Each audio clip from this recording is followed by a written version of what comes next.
What would you do if you were in a ballroom and a murder occurred? Picture this. It's a rare evening off for Detective James, our protagonist. He's at the prestigious Windsor Manor, attending a lavish ball. The grand ballroom is a symphony of music and laughter as elegantly dressed guests dance and mingle. Detective James, donned in his finest suit, stands near the edge of the dance floor, his keen gaze scanning the crowd. Suddenly, the music halts. A scream slices through the air, freezing the laughter and chatter in its tracks. Our detective's eyes snap to a terrified woman pointing towards the center of the ballroom. There, amidst the swirling gowns and tailored tuxedos, lies the body of a man.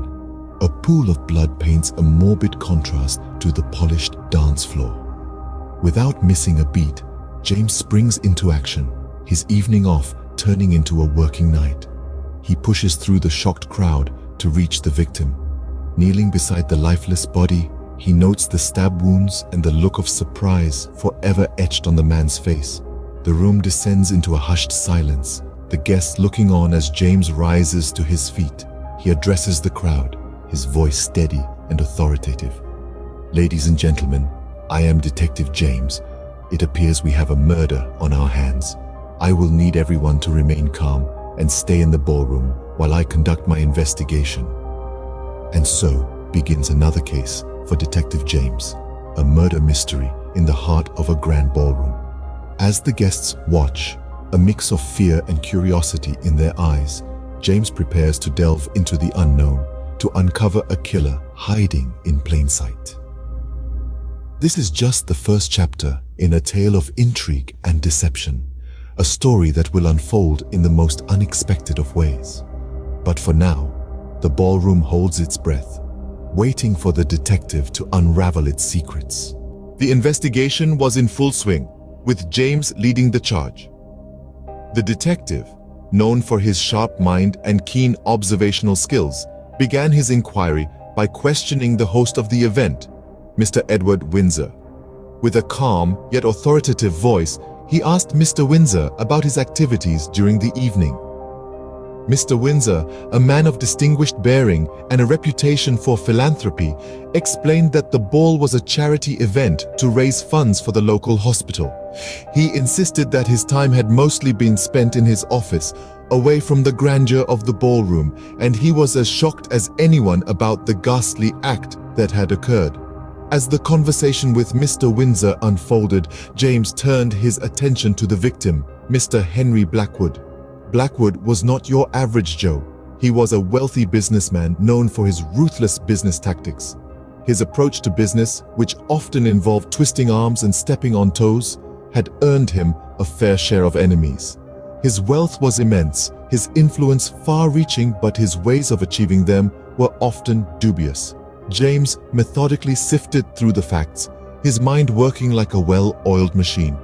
He noted the stab wounds on the body, the look of shock etched on Blackwood's face, and the pool of blood that had now started to congeal around the body. The pieces of the puzzle were slowly starting to form a picture, but the image was still fuzzy. Even as the music had stopped and the laughter faded into a haunting silence, the wheels in James's mind were turning at full speed. He realized that the murder was not a random act of violence, but a calculated move. The victim's questionable reputation, the multitude of enemies he had made, and the circumstances of his death pointed to a motive beyond mere personal enmity. As James delved deeper into the investigation, he began to suspect a connection between Blackwood's ruthless business tactics and his untimely demise. James began to suspect that the murder might be related to a business deal gone wrong. The detective knew that he had only scratched the surface, and there was much more to be uncovered. As James delved deeper into the investigation, he found a web of lies and deceit. The grandeur of the ballroom was replaced by a thick air of suspicion and intrigue. The guests, once jovial and carefree, were now potential suspects in a chilling murder. Each guest had a story to tell, a motive to hide, or an alibi to assert. The victim, Mr. Henry Blackwood, was no saint either. His ruthless business tactics had earned him more enemies than friends. His aggressive takeovers, unforgiving debts, and relentless pursuit of wealth had left a trail of disgruntled business partners and rivals. Was this a case of a business deal gone horribly wrong? James couldn't rule it out. Then there was the host, Mr. Edward Windsor, who insisted that he was in his office for most of the evening. His alibi held up, but his motive was clear. The charity event, after all, was to raise funds for the local hospital, a project close to Windsor's heart. Could he have killed Blackwood in a fit of rage for disrupting his event? The guests spun tales of their innocence, their words weaving an intricate tapestry of alibis, motives, and deceit. Each one seemed more plausible than the last, yet none of them felt entirely truthful. James found himself caught in a labyrinth of lies, each turn leading to a dead end. Among the crowd, a wealthy widow, a scorned lover, a bitter rival, and a betrayed business partner all had a reason to wish Blackwood harm. Each one of them could have been the perpetrator. The case was becoming increasingly complex with every passing moment. But the more James dug, the more he realized that things were not as they seemed. The lies were beginning to unravel, revealing a sinister truth, a truth that was far more complicated than a simple act of murder, a truth that would turn the investigation on its head. Just when it seemed like the case was nearing its end, a twist occurred that turned everything upside down. As the night's investigation wore on, the pieces of the puzzle started to fall into place. Each lie uncovered, each secret revealed, led Detective James closer to the truth. But the truth, it turned out, was far more complex and sinister than anyone could have imagined. In the eye of the storm was Mrs. Elizabeth Grayson, the business partner of the late Henry Blackwood. She was a portrait of elegance and charm, her demeanor cool and composed amidst the chaos. But behind that facade, James discovered, lurked a mastermind with a deadly plot. Blackwood's ruthlessness in business was notorious, yet it was not a disgruntled rival or a cheated partner that had led to his demise. It was the very person he trusted the most. Mrs. Grayson, it turned out, had orchestrated the entire event. The lavish charity ball, the murder, the ensuing panic. All of it was a meticulously planned attempt to frame Mr. Edward Windsor and seize control of their company. The motive was as old as time, power, and greed. Mrs. Grayson had grown tired of playing second fiddle to Blackwood and Windsor. She wanted more, and she was willing to spill blood for it. But every plan, no matter how carefully crafted, has a flaw.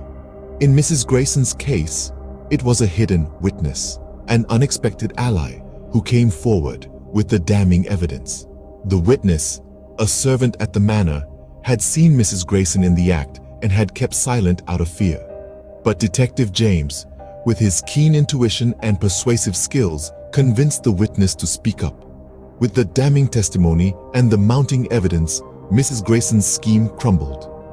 The once vibrant ballroom fell silent as James, with a steely resolve, exposed her plot. The shock was palpable. The woman they had all admired was now being led away in handcuffs. With the help of a hidden witness, James was able to expose Mrs. Grayson's plot and bring her to justice. Another mystery solved, another perpetrator brought to book. But as always, Detective James knew this was just the end of one chapter. The world of crime never sleeps, and neither does he. The ballroom, once filled with music and laughter, was now silent as James escorted Mrs. Grayson away in handcuffs. A shroud of disbelief fell over the guests as they watched the once respected businesswoman, now revealed as a mastermind of deceit and treachery, being led away. The grandeur of the Windsor Manor seemed to shrink under the weight of the grim revelation. Yet, amidst the shock and confusion, there was a sense of justice being served, a testament to the keen intellect and unwavering determination of our very own Detective James. As the echo of Mrs. Grayson's heels faded away, James took a moment to reflect on the intricate web of lies he had unraveled. The case had been a twisted labyrinth of half-truths and hidden motives. It was a tale of greed, ambition, and betrayal, a stark reminder that appearances can be deceiving and that beneath the veneer of sophistication and respectability, darkness can lurk. Yet for James, there was more than just the satisfaction of solving a complex case. There was the realization that each case, each mystery unraveled, was a step towards truth and justice. The pursuit of justice was not just a job for him. It was a calling, a commitment to uphold the values he held dear. As he stepped out of the grand mansion, the chill of the night air felt invigorating.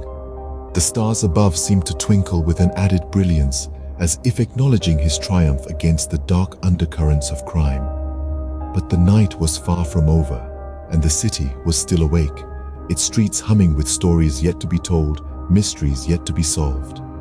In the face of the unknown, James stood tall, his resolve unwavering. The satisfaction of a case well solved was certainly rewarding, but the anticipation of the next challenge, the thrill of the next chase, was what truly drove him. As he looked up at the stars, he knew that there would always be more crimes to solve, more mysteries to unravel, and he was ready for whatever came next.